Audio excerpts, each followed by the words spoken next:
Boosie going to jail. Oh, God. Oh, God is good. I keep telling y'all, street got no God. God do not look after street. Boosie really thought he wasn't going to jail for that pistol. I knew he was going. I just was waiting. The things this case has stopped me from doing, traveling all across the world, making. So I just want to get it over with, and, you know, accept my guilty plea. I'm ready to get over with. Anything you want to say to your fans? Just say a prayer for me. I just need prayer. I don't need nothing else. Well, Charleston White was celebrating you taking the plea deal. I think he even said he hopes you die in jail and stuff like that. Yeah, I heard. The biggest thing right now was that you actually accepted a plea deal for your federal gun case. Yeah. Now, how long have you been fighting this thing from the very, very beginning? I've been fighting for probably 3 years now, probably. 3 years. Feds picked it up. Now, it was a state case. The feds came, picked it up. They had a ruling in the Supreme Court that went in my favor. Mm-hmm.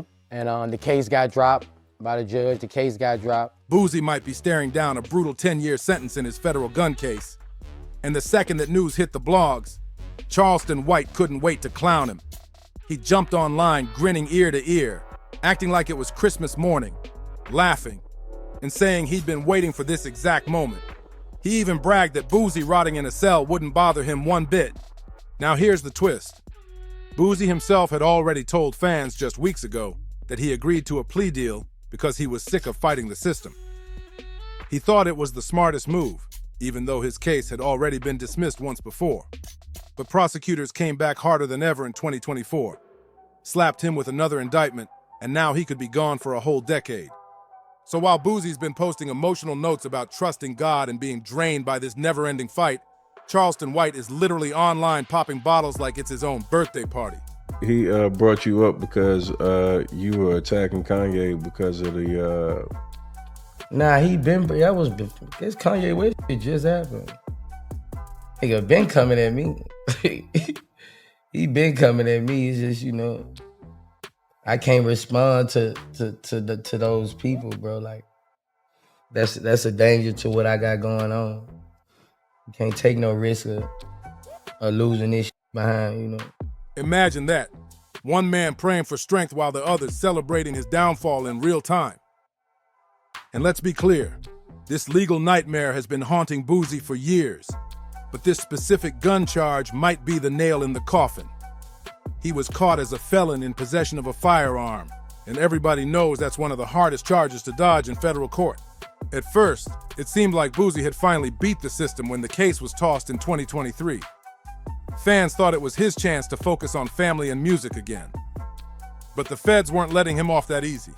In 2024, they circled back and re-indicted him on the same exact charge, basically saying, "Nice try, but we're not done with you yet." That's when Boosie broke down and copped to the plea deal. He even admitted on X, "I thought this case was over and I was going to get on with my life. But God don't make mistakes and I'm tired of fighting." This wasn't just another roadblock for Boosie. This was the moment all those shadows he'd been running from finally caught up to him. When the news broke, fans rushed into his mentions with words of love and support, but you could see it in his tone. Boosie was crushed. Fight for Boosie, you done got too much. You done let these niggas play you too mother. This internet book dumb and it. Say what Lil Tootie gonna do now? What Lil Tootie say? Listen, Vlad TV. Vlad post everybody going to jail but Boosie. Somebody tag Vlad TV.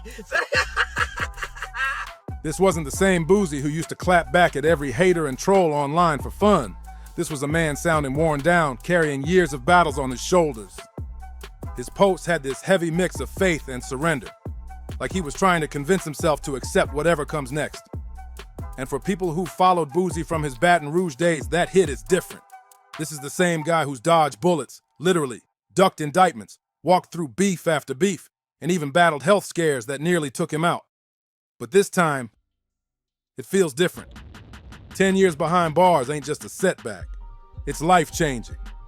And you could feel that reality pressing through every single word he typed. But while fans were praying for him, Charleston White was doing the exact opposite. Yeah! Oh, God! Oh, God is good. I keep telling y'all, street ain't got no God. God do not look out for street. Boosie really thought he wasn't going to jail for that pistol. I knew he was going. He going to jail. All that newborn baby. Boosie won't get to see that newborn baby till that baby be walking and talking. Boosie going to jail.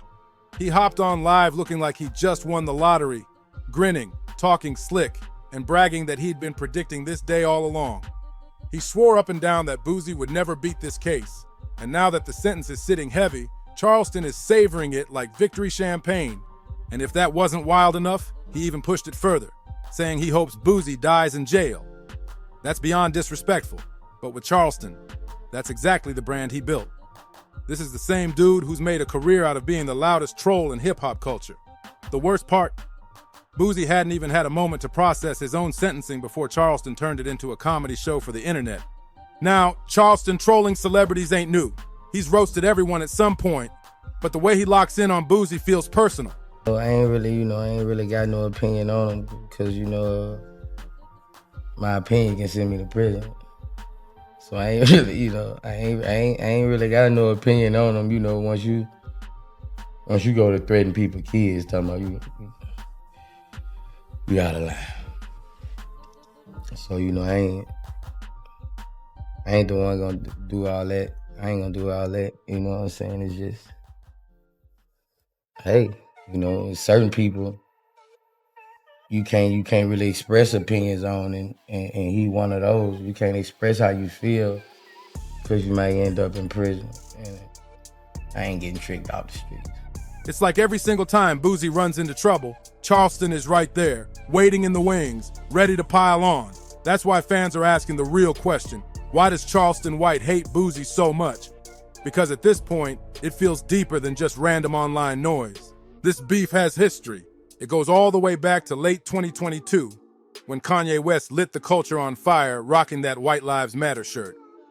Boosie spoke up saying he was flat out disrespecting black people, and let's be real, a lot of folks agreed with him. But Charleston White, oh no, he wasn't having it. He jumped online instantly, blasting Boosie for even speaking on Kanye, and that's where this messy back and forth really started. And that's when everything went way left. Instead of keeping his shots aimed at Boosie, Charleston dragged his kids into it, calling out Tootie Raw and even T.I.'s son, King Harris. He straight up called them ugly, said they couldn't fight, and even predicted they'd land in jail one day. A street kid. I'm not a criminal. I'm a kid who was raised to tell the truth. When my mama come in and say, son, what happened? Mama, I didn't do that. I got to pay for a lawyer. I got two lawyers, Carl Mallory and Louis Stearns. Louis Stearns became Judge Stearns, Judge Louis Stearns. But nigga, I had two paid for lawyers. My mama is a well-to-do mama. I'm just playing, I ain't playing.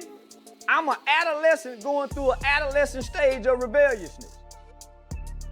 Ain't no street. Hell yeah, I'm gonna tell on you. I've been telling since I was a little bitty boy. That's when people realized Charleston wasn't just some internet troll.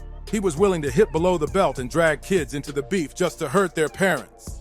What shocked fans the most was Boosie's reaction, or really his lack of one. Instead of blowing up like everyone expected, he kept it cool.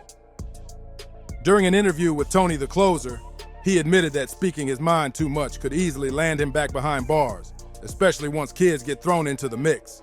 So instead of snapping, Boosie bit his tongue and kept his response calm and calculated.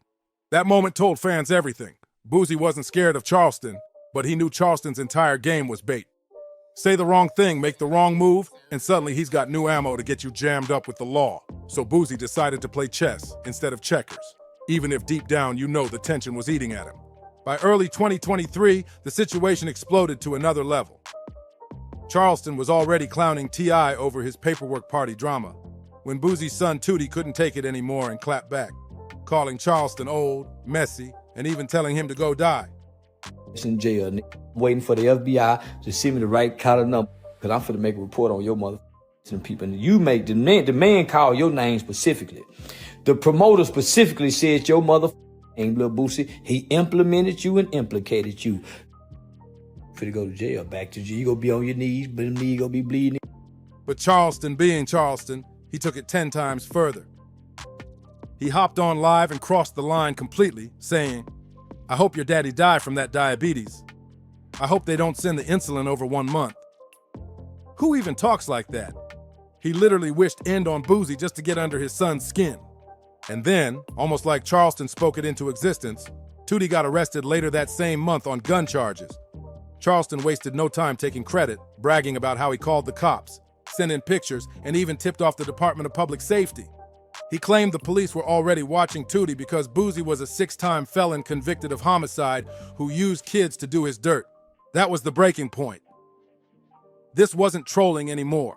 Charleston had officially turned the beef into families in danger and playing with freedom like it was a game. Not even 3 months later, Boosie himself ended up arrested again in San Diego, right after a court hearing, and Charleston couldn't wait to celebrate. He hopped on Instagram Live talking like a preacher, calling it God's plan, and even compared Boosie to Daniel in the lion's den, saying prison was some divine test he was chosen to survive. Imagine twisting a man's arrest into a sermon. That's exactly how Charleston spun it, making Boosie's pain sound like punishment from above. Fans didn't know whether to laugh or be disgusted. Was Charleston mad serious or just trolling at the highest level? Either way, it was straight disrespect. Months later, Boosie finally addressed it on Vlad TV. He admitted he didn't even want Vlad to interview Charleston because of the nasty things he said about Tootie. And once again, he stressed, it ain't about fear, it's about freedom. He flat out said he wasn't scared of Charleston. He was just trying not to slip and end up stuck in a cell again. But you could tell, Charleston was living rent-free in Boosie's head. Even when Boosie played it cool on camera, the weight of Charleston's nonstop clowning was impossible to ignore. Then early 2024 hit, and this beef spilled all the way into streamer culture. Aiden Ross was supposed to have Boosie on his stream, but Boosie backed off, not wanting to be tangled up with Charleston's name. Next thing you know, Aiden flipped the script and claimed he turned Boosie down out of loyalty to Charleston White. That little twist went viral until DJ Vlad stepped in and dragged Aiden for siding with a man who literally praised Hitler and denied the Holocaust. I trust in God, man. This crazy. Reminding folks how dangerous it is to play the clout game with Charleston's name attached. That whole situation showed just how far Charleston's shadow stretched. Even young streamers were using his name as digital currency to stir up drama. And Charleston wasn't done. By March, he was back online, accusing Boosie of warning promoters not to book it. Instead of brushing it off, Charleston turned it into a full-blown rant, claiming he'd already reached out to the feds and was ready to get Boosie locked up again over what he called threats. Charleston even dragged Boosie's health into the mix just to make his insults sting sharper. He went on another rant, swearing up and down that he was going to get Boosie jammed up through the FBI. And just like every other time, he had no receipts, no proof. But the way he said it so loud and so bold made people run with it anyway. Boosie himself admitted he's been getting calls from guys already behind bars, clowning him, asking, "When you coming to join us?"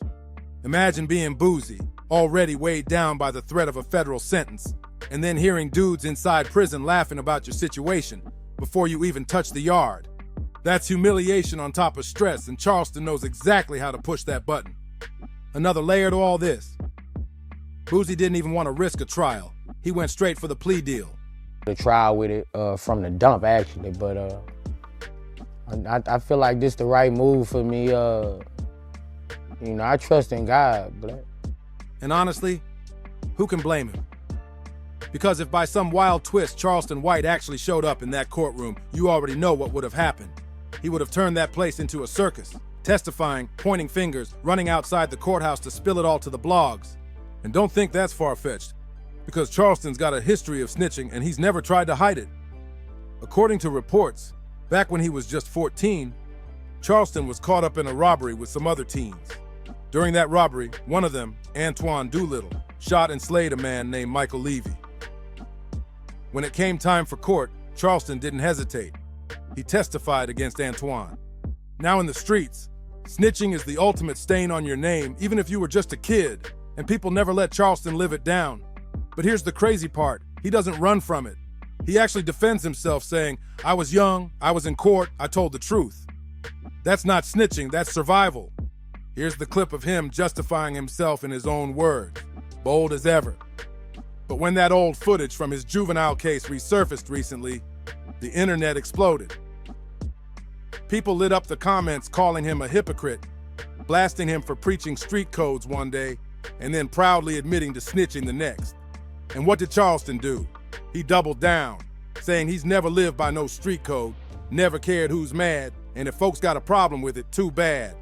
The wild part is, he'll still throw rat around as an insult for other rappers, all while proudly wearing his own snitch jacket like it's a badge of honor. The hammer back on the gun. And then what happened? So when you line it all up, it's no wonder people are side-eyeing Boosie's choice to skip trial and snatch up that plea deal. The last thing he wanted was to risk a courtroom where Charleston White might show up and hijack the spotlight. This is the same man who brags about calling cops, setting people up, and openly admits he testified against his own crew as a teenager. So imagine what kind of chaos he'd bring if given the stage. And you already know how Charleston moves. If he had even the slightest chance to step foot in that courtroom, he would have turned it into a circus, pointing fingers, cracking jokes at the jury, then hopping on live right after bragging, "I helped put Boosie away." That's not exaggeration. That's exactly Charleston's style. That's why he's celebrating so hard right now. To Charleston, this ain't just Boosie catching another case. It's karma. It's proof, in his eyes, that every jab, every troll, every insult he's been throwing for years is finally paying off. When you look at the timeline, their beef starting back in 2022, the shots at Tootie, the arrests, the endless trolling, the snitch accusations, maybe even praying for this exact moment. Now here's the reality check. Boosie isn't locked down yet. But with that plea deal on the table, he's staring at the possibility of a full decade behind bars. And while he's trying to keep his head high, Charleston is online clowning like the battle is already over, while the streets stay divided between laughing at the drama and holding their breath to see if the hammer really drops. But here's the scariest part. If Charleston is this loud while Boosie's still technically free, just imagine the circus he'll create if Boosie actually gets sentenced. The internet won't just break, it'll explode. So what do you think? Is this the end of Boosie's run, or is Charleston just talking too loud too soon? Drop your thoughts in the comments. Don't forget to like, subscribe, and share. And I'll catch you on the next one.